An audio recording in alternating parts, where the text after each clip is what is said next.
बिस्मिल्लाहिर्रहमानिर्रहीम। अस्सलामुअलैकुम नाजरीन, welcome to my channel foodie Aapi. कैसे हैं आप सब? उम्मीद है कि आप सब खैरियत से होंगे। आज आपके साथ सर्दियों को लेके बहुत स्पेशल रेसिपी लेके आई हूँ, जो विंटर स्पेशल रेसिपी है और उसके साथ आप इसका बनाकर बिज़नेस भी स्टार्ट कर सकते हैं। छोटे से लेवल पर बहुत अच्छा इसका आपको रिस्पॉन्स इंशाल्लाह आएगा। तो आज मैं आपको बनाना सिखा रही हूँ पंजीरी। इसको कैसा बनाएंगे कि ये बहुत हेल्दी रहे, बच्चों बूढ़ों बड़ों के लिए, सबके लिए है। तो चलिए जी रेसिपी स्टार्ट करते हैं। बिस्मिल्लाहिर्रहमानिर्रहीम। यहाँ पे मैंने ले लिया है सबसे पहले एक कढ़ाई के अंदर मैंने कोई ऑयल नहीं डाला और यहाँ पर मैंने इसके अंदर शामिल कर दी है आधा किलो के बराबर अलसी। ठीक है, अलसी जो है ना ये बहुत बहुत फ़ायदेमंद है। अगर मैं इसके फ़ायदे बताने आपको बैठूं तो मुझे एक वीडियो मुकम्मल इस पे करनी पड़ जाएगी, क्योंकि इसके फ़ायदे इतने ही ज़्यादा हैं और अक्सर हम लोग इसको स्किप कर जाते हैं और इसको पंजीरी में बिल्कुल भी इस्तेमाल नहीं करते। इसको हमने रोस्ट करना है सिर्फ 5-6 मिनट के लिए, और जब अच्छी तरह से ये कड़कड़ा जाए और हम इसको बर्तन में, खुले से बर्तन में अच्छी तरीके से निकाल लेंगे। अलसी को ज़रूर अपनी पंजीरी के अंदर इस्तेमाल कीजिएगा, ये बहुत फ़ायदेमंद है। और इसके साथ ही फिर उसी कढ़ाई के अंदर हम ऐड करेंगे थोड़ा सा देसी घी। देसी घी के अंदर ही ये रेसिपी को बनाइएगा। अगर देसी घी नहीं हो तो आप प्लीज़ इस रेसिपी को फिर उस तरह नहीं बनाइएगा, क्योंकि इसकी अफादियत देसी घी में ही ज़्यादा है।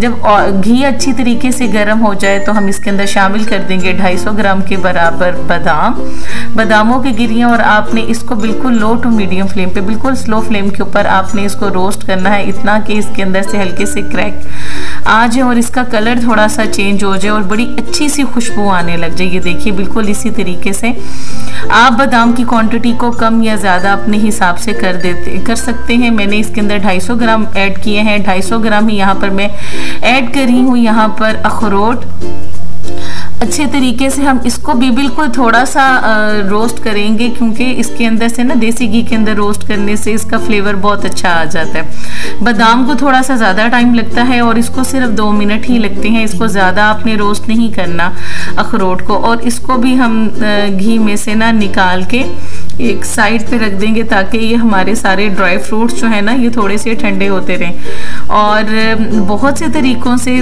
बनाई जाती है पंजीरी। आज जो मैं आपके साथ तरीका शेयर कर रही हूँ, इसमें मैं साथ ऐड कर रही हूँ एक आधा पाव के बराबर है यहाँ पर मैंने पिस्ता लिया है।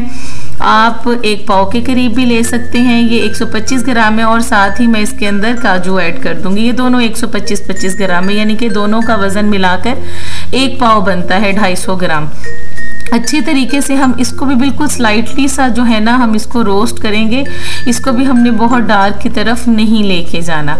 और जब ये बिल्कुल खुशबू इसमें अंदर इससे भी आ जाएगी और हम इसको भी निकाल लेंगे बिल्कुल इस तरीके से। आज जो मैं आपको ये सिखाऊंगी ना, ये हम बनाएंगे इसको अंदर सूजी के अंदर, और ये बहुत अच्छी बनेगी इंशाल्लाह। टेस्ट में भी जो लोग पंजीरी नहीं खाते वो भी इसको बहुत पसंद करेंगे। फिर थोड़ा सा देसी घी मैंने डाला और इसके अंदर ऐड करेंगे फूल मखाना। ये 1 पाव के करीब लेंगे। फूल मखाने की भी बहुत ज़्यादा अफादियत है, और ये तो आप लोगों को जिनको कमर का पेन है, घुटनों में दर्द है, और बच्चों के लिए, और वैसे जैसे ये पॉपकॉर्न टाइप होते हैं ना, इसको हल्का सा वैसे ही बगैर घी के भी अगर आप फ्राई करके यानी कि रोस्ट करके रख लेना, बड़ी क्रिस्पी से और बहुत अच्छे ये लगते हैं और फ़ायदेमंद भी बहुत ज़्यादा होते हैं। तो इसको भी हम हल्का सा रोस्ट करके ना इसका कलर चेंज होने तक और हम इसको निकाल लेंगे। बिल्कुल इसी तरीके से जितने ड्राई फ्रूट्स आप कम या ज़्यादा अपनी मर्ज़ी के मुताबिक क्वांटिटी को कर सकते हैं। इसको निकालने के बाद अब यहाँ पर मैंने ले लिया है फिर से मज़ीद देसी घी, और फिर इसके अंदर गरम घी के अंदर, आपने ठंडे घी के अंदर नहीं ऐड करना, गरम घी के अंदर ही हम ऐड करेंगे। थोड़ी थोड़ी करके ऐड करेंगे। ये 4 बूंद है। इसके भी बहुत ज़्यादा फ़वाइद हैं, और इसको भी हमने इतना करना है कि ये बिल्कुल फ्लफ़ी से हो जाए और ये बिल्कुल लाइट से हो जाए, और आपने इसको निकाल लेना है बिल्कुल इसी तरीके से। और फिर सबसे लास्ट में हम थोड़े से उसी देसी घी के अंदर ऐड कर देंगे 4 मगज़ यानी कि मेलन सीड, और इसके साथ ही 1 पाव के बराबर हम इसके अंदर ऐड कर देंगे क्रश किया हुआ कोकोनट, यानी कि डेजिनेटेड कोकोनट का बुरादा। आप खुद भी कोकोनट लेके इसको क्रश करके ऐड कर सकते हैं। अच्छा, इसको रोस्ट करने का ये सारी चीज़ों का मकसद क्या है कि इसका टेस्ट और ज़बरदस्त हो जाता है और इसका फ्लेवर भी बड़ा अच्छा हो जाता है और इसकी खुशबू भी बड़ी अच्छी हो जाती है। सिर्फ 1 से 1.5 मिनट के लिए आपने इसको रोस्ट करना है कि इसका हल्का सा कलर चेंज हो जाए और इसके अंदर क्रिस्पी सा जो है ना वो आ जाए, और फिर हम इसको भी जो है ना वो एक खुले बर्तन में निकाल लेंगे। अभी मैं ये थोड़ा सा ऑर्डर वर्क कर रही थी तो रेसिपी थोड़ी सी बड़ी थी, आप बनाकर अपनी फैमिली के लिए रख सकते हैं। अब ये मैंने टोटल रेसिपी के अंदर ना 1 किलो घी का इस्तेमाल किया। अब ये जितना बाकी बचा मैंने सारा ऐड कर लिया, तकरीबन ये 3 पाव के करीब होगा। तो जब अच्छी तरीके से घी गर्म हो जाए ना, इसके अंदर हम ऐड कर देंगे सूजी। ठीक है, सूजी को आपने अच्छी तरीके से छान लेना है, साफ कर लेना है, फिर इसके बाद आपने इसके अंदर ऐड करनी है।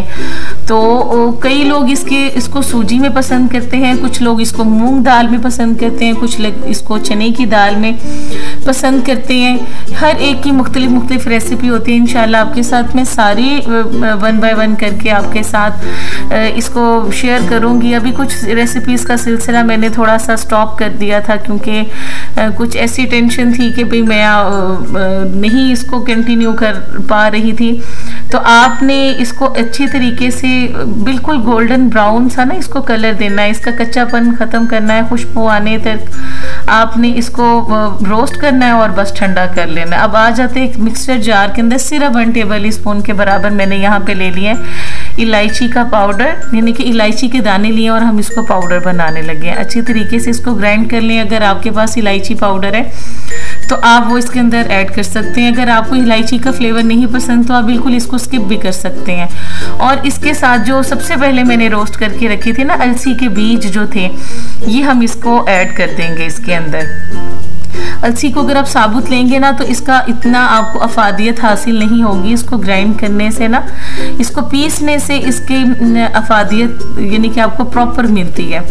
अच्छी तरीके से आपने इसको ग्राइंड करना है और हमारे इलायची के जो बाकी दाने हैं ना वो भी अच्छी तरीके से इसके साथ ही ग्राइंड हो जाएंगे। थोड़ा सा प्रोसीजर मैं आपको दिखाती जा रही हूँ। ये जो हमारी जो सूजी थी मैंने इसको भून के ये एक बड़ी सी बर्तन के अंदर निकाल लिया था और ये अलसी को हम ग्राइंड करके इसके अंदर ऐड करते जाएंगे बिल्कुल इस तरीके से। अब ये हमारी 4 बूंद आ गई, इसको भी हम चॉप कर लेंगे। अगर आप इसको हमामदस्ते में चाहें तो क्रश कर सकते हैं क्योंकि ये क्रिस्पी क्रंची मुंह में आती हुई बहुत मज़े की लगती है। बहुत ज़्यादा हमने इसको पाउडर फॉर्म में नहीं करना, बस हल्का सा इसको दरदरा सा पीसना है आपने, ठीक है। और फिर हमने इसके अंदर सारे अपने जो ड्राई फ्रूट्स हैं ना वो ऐड करते जाने हैं। ये देखिए इस तरीके से अच्छी तरीके से हम इसको जार को साफ कर लेंगे। अब ये जो सारे ड्राई फ्रूट्स हैं ना, इसमें से मैं कुछ एक मुट्ठी जो है ना वो सब निकाल लूँगी क्योंकि हम इसके ऊपर लास्ट में थोड़े से ऐसे डालेंगे ना तो वो बहुत अच्छा लगेगा। और फिर कुछ फूल मखाने रखेंगे और बाकी सबको हम क्रश करके ना बिल्कुल हल्का सा, बहुत पाउडर फॉर्म में आपने नहीं बनाना, बिल्कुल दरदरा सा आपने पीसना है इसको।